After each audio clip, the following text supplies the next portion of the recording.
ఎందుకింత అమాయకత్వం, ఎందుకింత మూర్ఖత్వం మీలో? ఎవడు సరైనోడో తెలియదా మీకు? ఎవరు మీకు ఉపయోగపడతారో తెలియదా?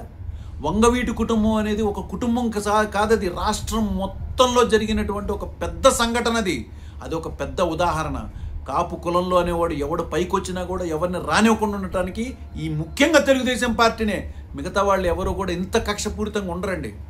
తెలుగుదేశం పార్టీ ఒక్కటే ఇంత కక్షపూరితంగా ప్రవర్తిస్తుంది.